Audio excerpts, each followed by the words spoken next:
Good evening, everybody. This is Kay Aubrey Shemaine. I'm the owner and director of Grand Adventures Ranch, a holistic equine wellness center in Sonoyta, Arizona. This is our weekly Always Shine Your Light webinar, and where we cover topics having to do with photopuncture and light therapy education. Tonight, we're going to talk about why it's not all in the wrist, secrets to better scanning. Now, photopuncture is a two-part process. We scan the horse to find energy imbalances in the body, and then we use LED lights to bring those imbalances back into balance. And scanning is the secret, right? That tells us exactly where we're going when we're treating a horse.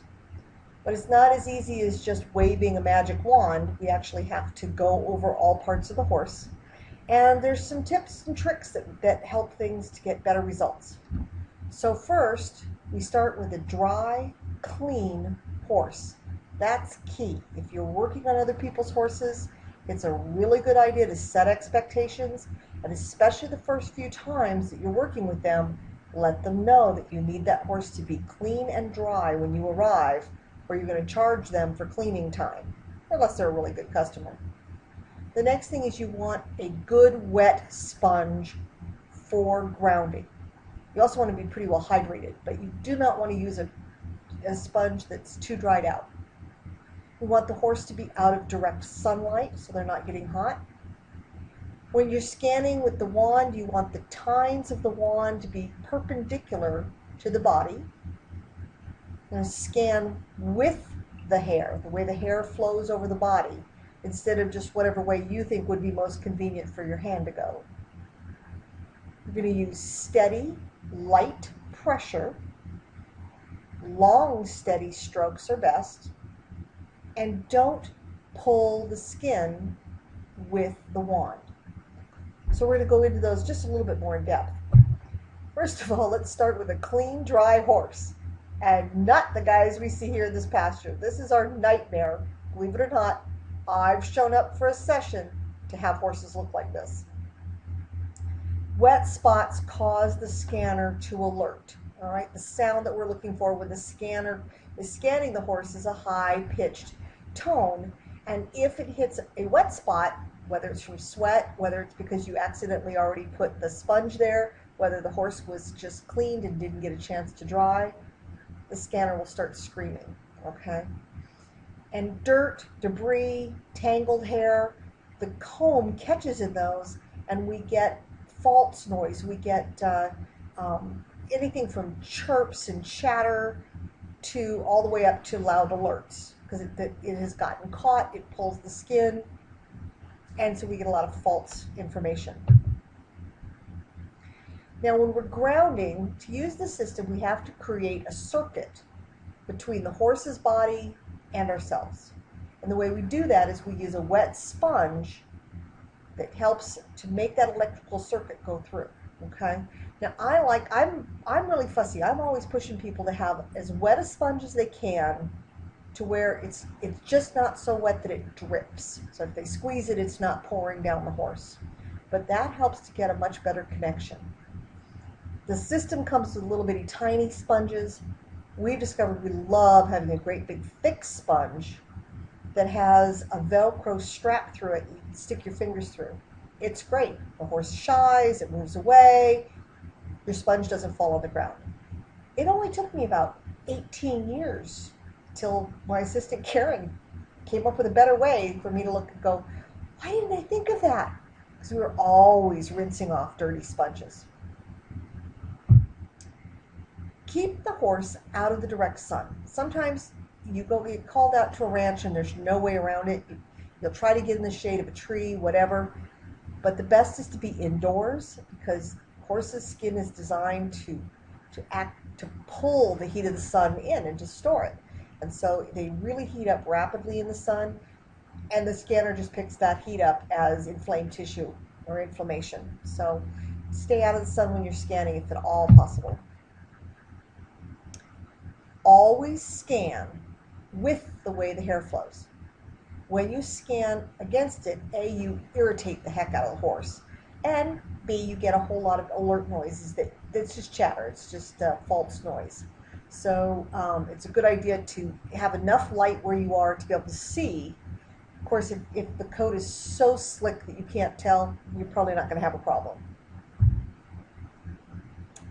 You can scan with either hand. Usually when I'm on the horse's left side, I have the sponge in my left hand and I'm scanning with my right. And when I go to the other side, I do the opposite, because I usually keep the sponge where I have already scanned. And since I start at the head and work back, that lets me keep the sponge out of my way.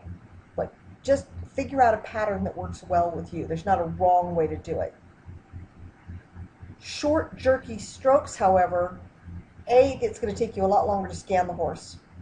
And B, you have more pressure changes at the beginning and the end of a stroke, and those pressure changes can cause false noise alerts. So you want nice, long, steady, light strokes are the easiest way to get done quickly and get the most accurate readings on your alerts. If possible, and sometimes something happens that this doesn't work out as practical, but you want to set up a pattern and always follow the same path around each horse. Now, what I do for myself is we always scan the head and poll first. Lots of people teach just throw the poll cap on. They don't even scan the head. But I find so much information about TMJ problems, chiropractic imbalances at the poll, tooth problems. I always try to scan the jaw, the TMJ notch, and behind the ears. So start with the head and poll. Then if you have a happy hat or poll cap, put it on. Scan the left side of the body. And as you drop down, you can then scan the side of the left legs facing you, and then the side of the right legs that are facing you, the inside. Then I get up and I finish scanning the left hind quarters. I go around to the front of the horse. I start and I do the same thing, working from the head back on the right. Excuse me, from the neck back, because I will have already scanned the head. When you do that, when you separate the horse into zones and you have a pattern in your head and you always stick with it, you're much less likely to miss areas. All right. And the more you scan, the more you become familiar with equine energy points and meridians, the more you'll know what areas are most important to scan. But when you're first starting, don't skip anything. Oh, there's a go with the hair. That was a picture of one of our new students, new CPT. She's a graduate, scanning on a very good-sized horse last week. Now, be careful going over the bumps. When the horse changes shape, you're not on a nice even spot. It's important to go slowly, evenly, and try to have even pressure. Here we have MJ, who's on the call with us, scanning the horse. And she's working up over the shoulders. And it's really important. Well, she's getting lots of points on this horse, so we're breaking it up a little bit. But you want to pay attention to the fact that you're going over ridges. You are changing shape. Here you may have to do a slightly smaller, slower stroke. But keeping the wand balanced, keeping the pressure light, will get you accurate readings as opposed to lots of alert noise. So, is it a real alert? When you're scanning, a lot of times, especially when you're going over lumps and bumps, you'll bring your scanner across and you'll hear a tone, but the next time you go over that, you don't find it. Or maybe you've been scanning an area, you went over it, and 3 out of 5 times you thought you heard something, but you weren't sure. I stop and I literally hold the tines of the wand gently against the skin where I think I heard the tone. Maybe I'll search around for it and see if I get a steady alert.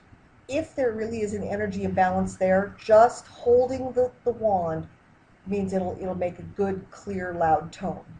And if you have 2 or 3 points in the area, you want to know which one is the most out of balance, hold it on each one of them and see which one is the loudest, highest pitch tone, and that will be the one most out of balance. Usually that is the specific equine energy point. Now, scanning the legs. There's a lot of different ways of scanning the legs. Some people ignore it. They don't even scan below the knee. But some of the most important energy points, the master points that control pain and function through the whole body, are located between the knee or hock and the cornet band. Okay? So if you're scanning in there and you're in tight areas like the splint groove, you can use the single tine of the scanning wand that's on the end to get in between the heel bulbs, to get down into the groove. You can hold it still, you can slide it, that'll work. Now, you can bend down on your knees and pull the wand down just like you do through the rest of the body. Or maybe you're getting up there like I am and you don't feel like bending over or bending down, then you can bend over and push the wand down. That takes a little more practice on keeping steady pressure, but that way you don't have to get up and down as much from your knees. And remember, scanning is also therapeutic. I know we've had a whole other call on this one, but I just wanted to show off this little video. This is one of our graduates, Mary Sloka, up in Denver. We were at the Rocky Mountain Horse Expo, and I was just telling the audience about how scanning could be therapy. And this little mare, she's a barrel racing horse, her left ribs were in spasm, and her right hip was down and forward. She was very much out of balance at the hips. So Mary here is just getting started on the left side, scanning her, and the mare starts to get very agitated. She pushes her out of the way. Mary's trying to be very professional and keep scanning. The mare drops into downward dog, releases all the spasms in her ribs, kicks out that back leg. Oh, it cut short. I'm sorry. She kicks out the back legs and puts her hips in as well. I guess I'll have to fix that. So the scanning process is wonderful for the horse. It's very relaxing, and it does not have to take you a lot of time. If you practice, by the time you've done 10 horses, you'll be good at holding the wand. By the time you've done 50 horses, you'll be really good at being able to scan and be done in half an hour, 40 minutes. Okay? So I'm going to open this up.